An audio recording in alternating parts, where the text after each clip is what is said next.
Have you ever learned a new word in English and poof, it's gone the next day? Why? Why does this happen?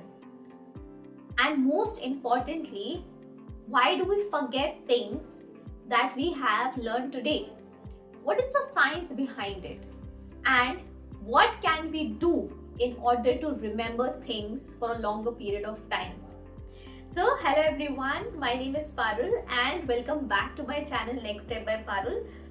And in this series of videos, we are going to talk about the neuroscience behind learning English vocabulary, and we are also going to see the ways in which we can remember the new vocabulary for a longer period of time.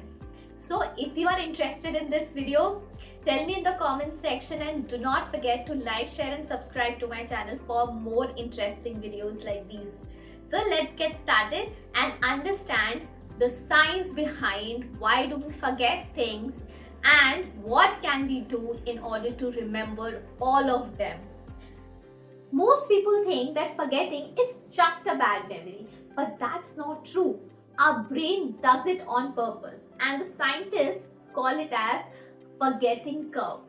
That means within 24 hours, our brain nearly forgets about 70% of what we learned. So now the question arises, how do we fight this forgetting curve? What we can do in order to retain our memory? What can we do when we learn certain words? How can we retain it into our long-term memory? So in this video, I am going to tell you the ways in which you can retain maximum of the things in your long-term memory. So let's see it. The first technique is spaced repetition. In this technique, we do not cram up the things, we do not memorize the things. Instead, we revise it, or we review the things or the vocabulary words that you are trying to learn in a short interval of time and over days. So that would help it to retain in your longer memory. Next step is active recall. Now, in this step, you do not just read the words, but you try to hide the words and let your memory think and retrieve whatever you learned previously. This lets your brain work harder and you would retain the information for a longer period of time. Now let's talk about the third and the most important step, and that is emotions and storytelling. You know what? Our brain loves stories. So if you want to remember something, exaggerate. Imagine your friend telling you a story, a funny story, and make it 10 times bigger. The more emotions you are going to involve and attach to the stories and to the words, the better you would be able to retain.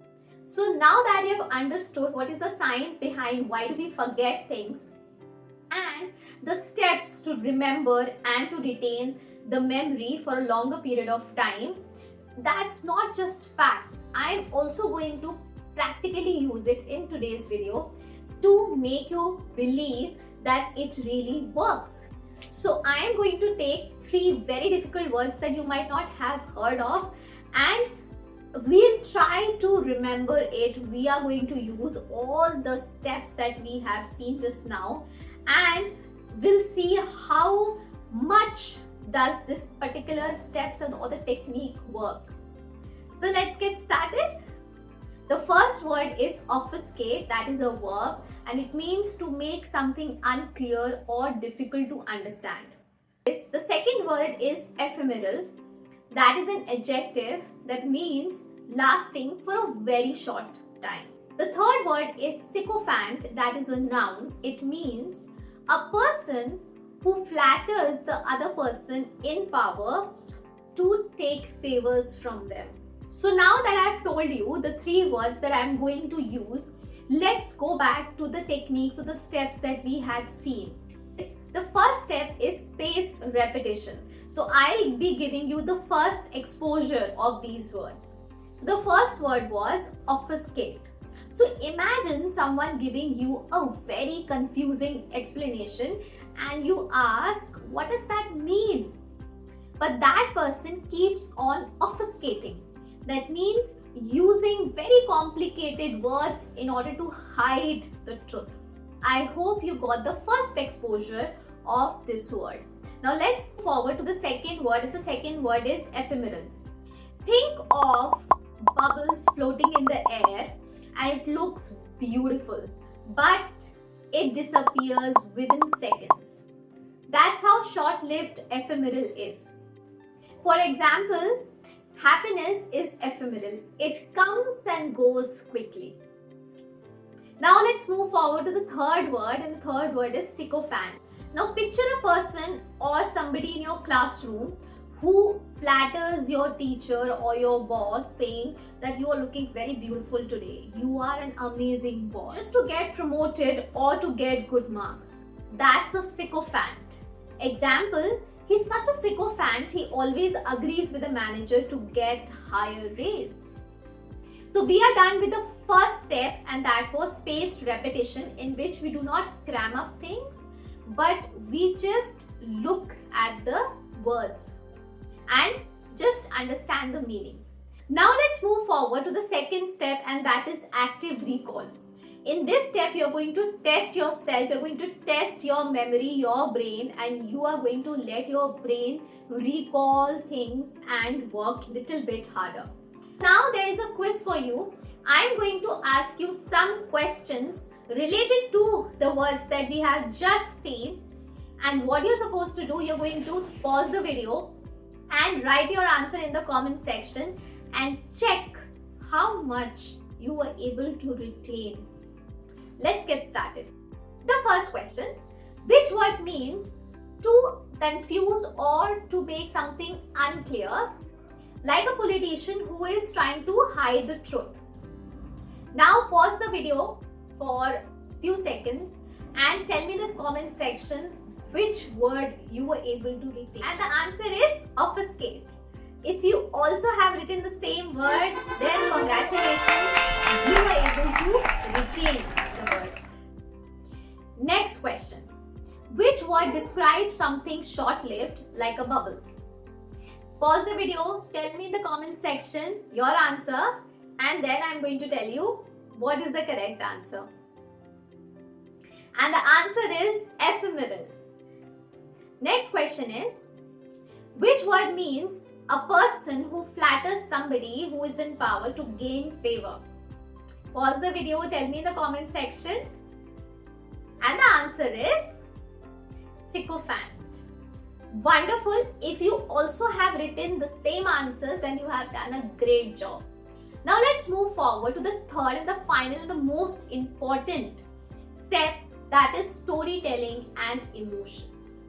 If you want to stick all these words in your long-term memory so that you would not forget it very easily, then the best method is to follow this step, and that is to stick or to connect it with your emotions. Imagine you are in a courtroom and the lawyer is throwing big words, trying to confuse the jury. You stand up and shout with frustration, "Stop obfuscating the truth." So now what you have done is, you have connected this word with your emotion and you have visualized it. So there are very high chances you will not forget this word very easily. Now let's create a scenario for the second word, and that is ephemeral. Now imagine you are in the mountains and you picture a sunset that lasts few seconds before you could take the picture. Then suddenly you say, that's ephemeral beauty. So now again, as you have visualized it, you have connected with your emotions, there are very less chances wherein you would forget this word ephemeral. Next, now imagine a co-worker or a classmate who is always flattering the teacher or the boss, saying, "Oh sir, you are perfect," or "Ma'am, you're looking so beautiful." You roll your eyes and say, "What a sycophant." So now that you have connected all these words with your emotions, with your own stories, there are very less chances wherein you are going to forget this. Now let's do the final review wherein you are going to get your answer whether you were able to do it successfully or not. What's that word that is used for a person who tries to flatter others? Sycophant. Correct. Next, what's that word that is used to make something unclear?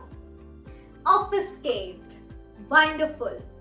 So I hope you're going to use all the steps from now on if you want to learn English and if you want to remember these difficult vocabulary words. If you also want to know the science behind what we did just now, how do we convert the short-term memory into a long-term memory, then do not forget to watch my another video based on the same concept of how to learn something backed by science. So I'll meet you in the next video. Till then, keep on learning these new words, and do not forget to like, share and subscribe to my channel. Bye bye.